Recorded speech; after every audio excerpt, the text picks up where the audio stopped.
Good morning and welcome to Farm Factor. I'm your host, Jamie Bloom. On today's show, Duane Toews visits with Dale Blasi about the benefits of limited feeding practices.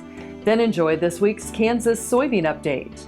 Next, Duane Toews and Jaeger talk about the variations in cow-calf stocking between eastern and western Kansas. Then it's this week's Kansas Farm Bureau update, and we'll end with a little plain talk with Kyle and Duane. Stay with us.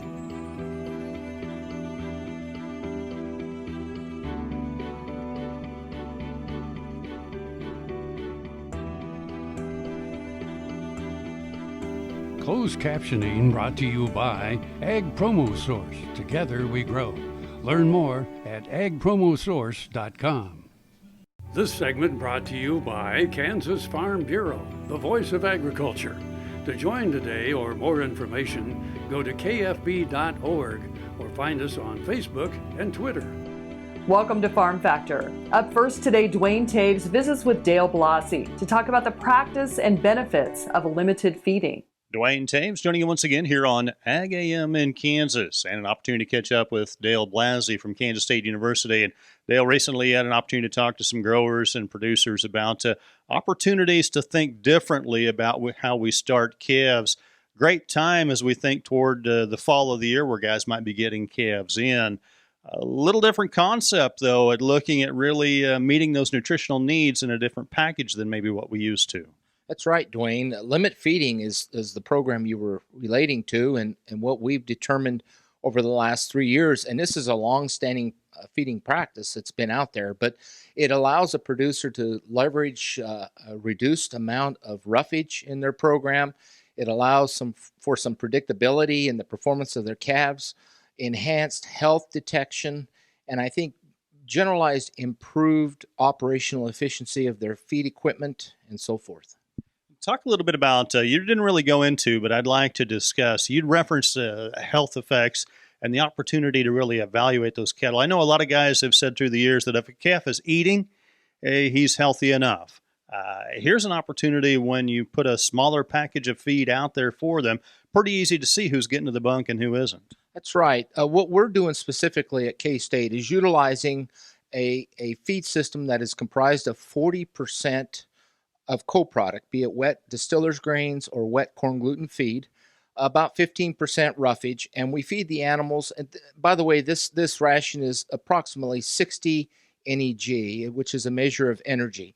And so we feed this ration at about 2.2% of the animal's weight once per day.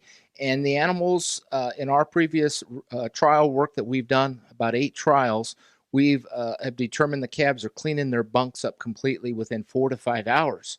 And so with a limited opportunity for a calf to eat, your point earlier about an animal, if it's hungry and feeling well, will certainly be at the bunk. And if it's not, then there's certain pause to take a closer look at the animal. You'd referenced as well some of the discussion points about the environmental benefits on the backside of it. Less input, less output for producers to have to deal with as well. Yes, with forage-based diets, receiving growing diets, forages at best are variable in digestibility, quite low actually, and so it acts as a diluent and it tends to pass through the tract. If it's not digestible, it results in the manure. And with the use of limit feeding, where we're only utilizing about 12% roughage in the diet proper, we're seeing a reduction of about 50%, give or take, in the amount of manure that's being produced. And in terms of performance, you referenced the 60 NEG. We're getting more pounds per day on those calves from the get-go. Well, we're doing it more efficiently, and we can dial in with the net energy system according to what the producer is wanting those calves to perform at. But generally, with a limit feeding program, we're feeding about 15% less. The animals are getting 15% less relative to the ad lib amount of the diet. And again, they're bypassing the reliance on the roughages. Ultimately, you've got plans in place to evaluate the performance of those calves on down the line then as well. Yes, we've received several questions about the potential impacts on the rumen stretch, if you will, by limit feeding cattle and reducing the capacity for ad lib intake. So we're going to evaluate that, look at post-growing performance, and actually follow them into the harvest plant. Our thanks to Dale Blasi, Kansas State University, joining us here on Ag AM in Kansas. Jamie, we'll send it back to you. Thanks, Duane. Folks, come back after these messages for this week's Kansas Soybean Update.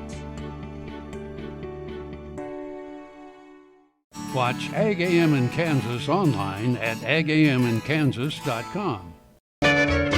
Ag Promo Source is a unique group of marketing specialists with one mission: help your ag business grow. Each affiliate has their own area of expertise, and they work together to bring you advice, products, and services. To get started, visit agpromosource.com. Ag Promo Source. Together we grow. This segment is brought to you by the Kansas Soybean Commission. The Soybean Checkoff. Progress powered by Kansas farmers. Welcome back to Farm Factor and the Kansas Soybean Update. This is the Kansas Soybean Update. It's brought to you by the Kansas Soybean Commission. The Soybean Checkoff, progress powered by Kansas farmers. Dale Rehagen, CEO of the National Biodiesel Board, joins us. And Dale, NBB personnel and board members have been busy recently, being in Washington, D.C., to discuss issues that are important to the industry. One of those issues would, of course, be the biodiesel tax incentive. Of course, it's a very critical issue for our industry. And so we had a record number of our members that attended our meetings in D.C. and a record number of visits on Capitol Hill. In fact, over 120 visits with members of Congress talking about tax credit, among other things. And it's so important for the health of the industry. You know, that tax incentive has been in place since 2005. So not only has the biodiesel producers gotten used to having that tax credit, but so have all their downstream partners, those who move the fuel out to the retail sites. And so that tax incentive has been shared among all of those parties. And so with the expectation that it was eventually coming back, that's been the case even over 2018 and now into 2019. So it's been a long time that a bunch of folks in that supply chain, including our biodiesel producers, have been expecting that tax credit. So it's starting to put a real crimp in the cash flow and working capital. And so things need to move, and things need to move very quickly. Another issue is associated with the renewable fuel standard, but specifically looking at small refinery exemptions on the RFS. We've been saying for a long time the tax credit's important, the RFS is very important to our industry, but these small refinery exemptions are sort of that rock in your shoe. It just always continues to be a problem, especially over the last couple of years as they've increased the number of those small refinery exemptions that they're granting and the volume. We've measured just directly attributable to biodiesel that over 360 million gallons have been lost of biodiesel demand over the last couple of years. And I think Scott Irwin, professor from University of Illinois, suggests that if this continues, our industry would lose well over 1 billion gallons of demand being destroyed by the small refinery exemptions in the next couple of years. Yeah, and that's gallons that you can't get back, unfortunately. Our biomass-based diesel volumes are set 18 months in advance. There's a reason for that. It's so that the industry can plan accordingly and feedstock acquisitions and plant production and all of that. So when that number is set, and then 6 months, 8 months, 10 months into that year, those numbers are reversed because of these exemptions being granted, many times retroactively, as we've been seeing. You can imagine how upsetting that is to the marketplace. Dale Rehagen, CEO of the National Biodiesel Board, has joined us on the Kansas Soybean Update. It's brought to you by the Kansas Soybean Commission. The Soybean Checkoff, progress powered by Kansas farmers. Learn more at kansassoybeans.org. For Kansas Soybeans, I'm Greg Akagi. Hope you enjoyed this week's Kansas Soybean Update. Stay with us after the break for more as Duane visits with John Jaeger. What if sustainability were synonymous with U.S. soy? If energy efficiency, water quality, and soil health help define U.S. soy's value, that future is here, the time is now. To meet end-user demands, the Soybean Checkoff is committing to sustainability that's achievable, worthwhile, and enduring. A message from the Kansas Soybean Commission, the Soybean Checkoff, progress powered by Kansas farmers. Imagine turning soybean oil, used cooking oils, and waste animal fats into fuel so amazing it drives U.S. jobs and our economy forward. Learn more about biodiesel at americasadvancedbiofuel.com. Kim Mannering with Hardy Insurance. Today we will talk about employee safety and work comp coverage. On your farm, do you ask your friends to come help? Are they considered employees or neighbors helping neighbors? Did you know that you can be held responsible just as if it's a work comp accident? Give me a call, we can discuss. 316-945-6733. Kansas Farm Bureau, the voice of agriculture, represents grassroots agriculture. The state's largest and most powerful farm organization stands up for its members through leadership development, agriculture education, legal defense, environmental advocacy, farm safety, and risk management. Members also enjoy money-saving benefits. To join our organization today or to learn more, go to www.kfb.org or find us on Facebook and Twitter. This segment brought to you by Sure Crop, liquid crop nutrition delivered right to your farm. We're back. Now we learn about cow-calf stocking variations with Duane Toews and John Jaeger. Duane Toews joining you once again here on Ag AM in Kansas, and an opportunity to catch up with John Jaeger, beef specialist at K-State Research and Extension, or K-State at the Ag Research Center, actually, at Hayes. John, you're working on a little different program to extend the opportunity for cow-calf producers with a new program that you're working on. I know a lot of cattlemen understand the early intensive or double stocking in the Flint Hills with those pasture cattle, but you're looking at an opportunity for cow-calf producers to maybe utilize some of those same techniques. Tell us about the program. Well, we were really interested in trying to adapt double stocking or modified intensive early stocking into the cow-calf sector. And previous research here at the Research Center using stocker steers, it was found that we really can't do 2x+1 in western Kansas. We just don't have adequate rainfall. However, 1.6x the normal stocking rate with taking off the heaviest animals mid-season really was beneficial in terms of steer productivity, total pounds beef produced per acre, and did not have any effect on the pasture health or productivity. So we're really looking for a way we could incorporate that into the cow-calf side, give us some flexibility, maybe increase the amount of beef produced per acre, increase the number of cow-calf pairs that are turned out in a given season. And the drought during 2011, 2012, 2013 really forced us to kind of examine early weaning, and we got really good at early weaning, and we saw some real positive effects on the cow side from early weaning, even during the drought in terms of cow body condition score and cow weight gain.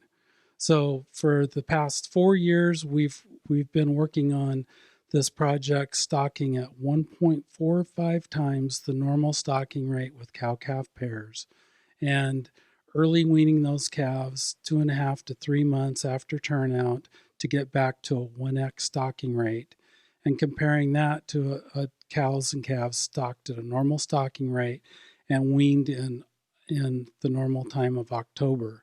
So our early wean calves are about 60 days younger. In terms of 205-day weights, those calves are weaning at the same weight as conventionally weaned calves. Our cows are coming in the fall that have been early weaned in the 1.45x stocking rate at a half body condition score better, about 100 pounds heavier. They're maintaining that advantage in body condition score through calving clear until the following May at the next turnout. So we're seeing some really positive effects on cow productivity, and that's also equated into a 9% higher first service conception rate and a 5% increase in overall pregnancy rate. Some things to consider. You're talking about early weaning those calves. We've shown with research at the university that we can do that, but it does take a little bit of extra management to deal with those calves midsummer when we're bringing them home. It really does, to some extent. And the benefit of weaning at that time of year is our weather is very consistent in terms of temperature. We don't have the huge fluctuations from one day to the next. We don't see a crash in temperature during the nighttime hours. Tends to be dry, and that's where one of the problems comes in, is we can have some dust problems in late July, early August. But if we tend to put those calves in a more confined space, the manure and urine can help wet that pen surface and keep the dust down. And then we've developed a weaning ration that really keeps them at the bunk instead of walking the pen.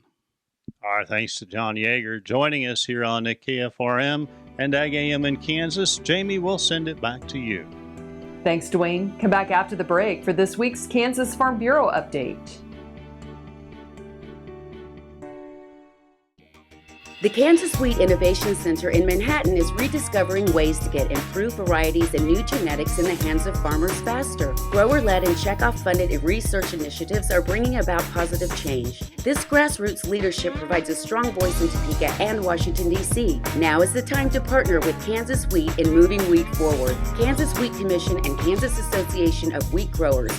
Farmers investing in their future and yours. Log on to rediscoverwheat.org. As fourth-generation farmers themselves, Heinen Brothers Ag Service understands the risk and rewards of farming. So when it comes to quality aerial and ground application, fertilizer, ag chemicals, and anhydrous ammonia, call Heinen Brothers Ag today, 800-760-4964. About 6 jumps later, I was laying on the ground and thinking, boy, my shoulder sure hurt. I kept waiting, and it didn't get better and didn't get better. I'd heard about Kansas Regenerative Medicine Center on the radio. Got down there at 8 o'clock in the morning, and by 11:30 the procedure was all over, and it just kept getting better and better. And within 6 weeks, I was back digging post holes and doing the other hard work that I'd been doing before the accident. And I'm really pleased. It's really worked out well for me.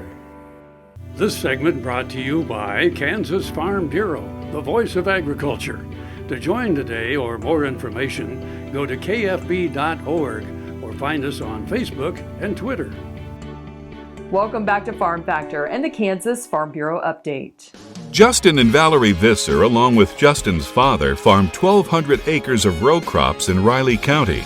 The farm includes corn, wheat, soybeans, and grain sorghum, along with a small feedlot for cattle. In 2014, Valerie began a produce business and has since expanded the enterprise by selling beef and pork and starting a seasonal farm-to-table catering company. Justin and Valerie have been Farm Bureau members since they married in 2009. Valerie serves on the Riley County Farm Bureau Board as YF&R chairwoman and participates in KFB's spokespeople and educators for agriculture in Kansas, or the Speak Team.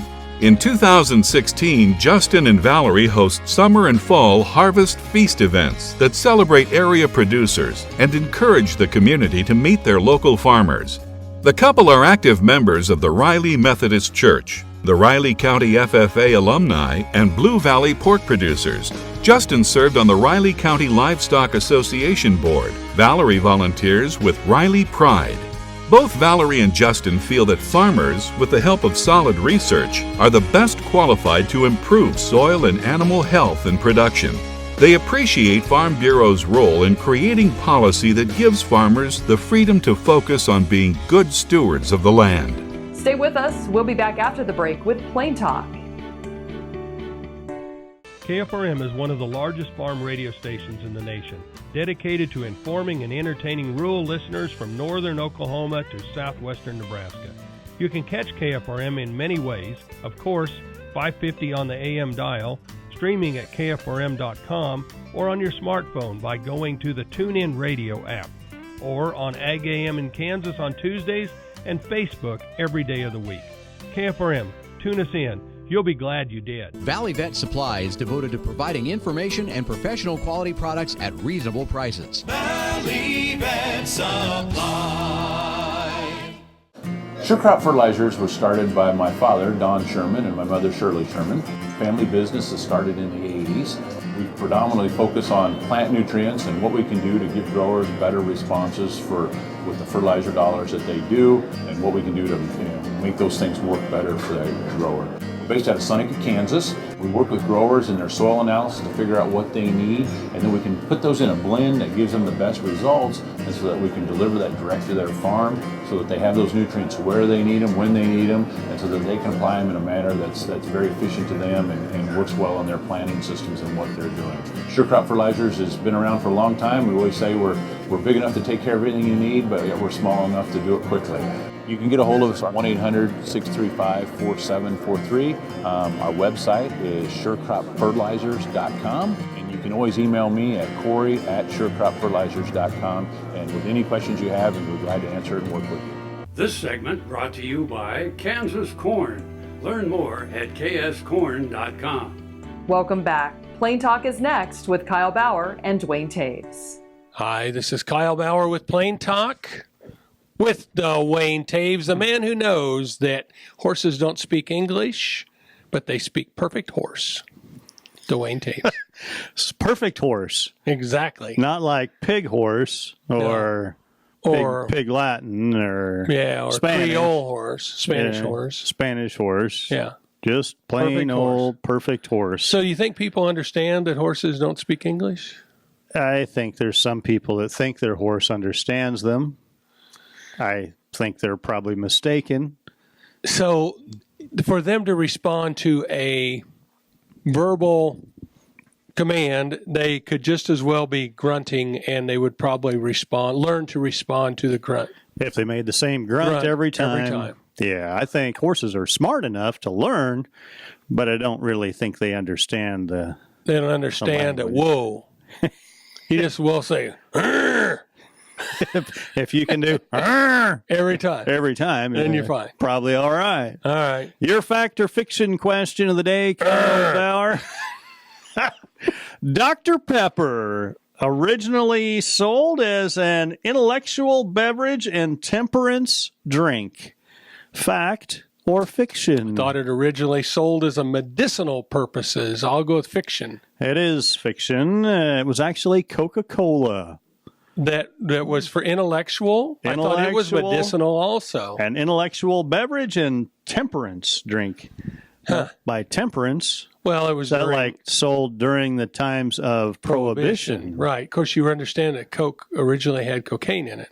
Yeah, so much further. Temperance. Yeah, we went from alcohol to hallucinogenic drug. We were in Las Vegas. Handy. Yeah, don't say that word ever again. We were in Las Vegas recently and went to the Mob Museum.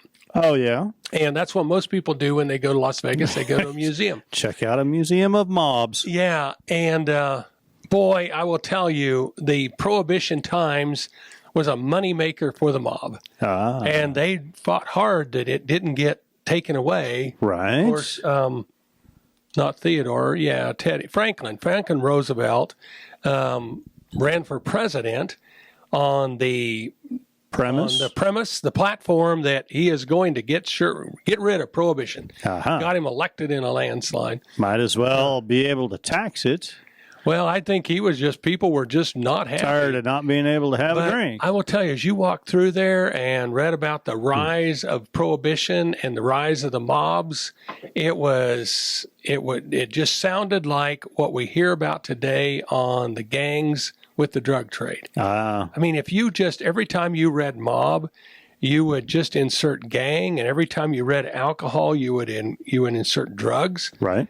It's like, holy smokes. There's a stark similarity here. Yeah, and of course they got rid of Prohibition, and that lowered some of the profitability of the drug people. They just went on to something else. Right. But you kind of wonder if we ought to just declare a victory on the war on drugs and get out. Well, it's political, so you always have to declare a victory. Yeah, we won. Yeah, always say you won. And the other guy's going to say he won too. Yeah. Yeah, 1, 2, 3, 4. Whoever gets to write the book. Or whoever the media is giving the most attention to, he gets to declare it the loudest. I suspect it might not go the way folks who would want it to go, as far as the media is much more inclined to look at the bad news side of the story. Oh, yeah, I think so. I think so. I mean, some will say they only sort the bad news out for certain people, but I think they tend to always go for the bad news. I mean, let's face it, good news doesn't sell very well. Thanks for joining us. I'm your host, Jamie Bloom, and I hope you enjoyed today's show. See you next week on Farm Factor. Closed captioning brought to you by Ag Promo Source. Together we grow. Learn more at agpromosource.com.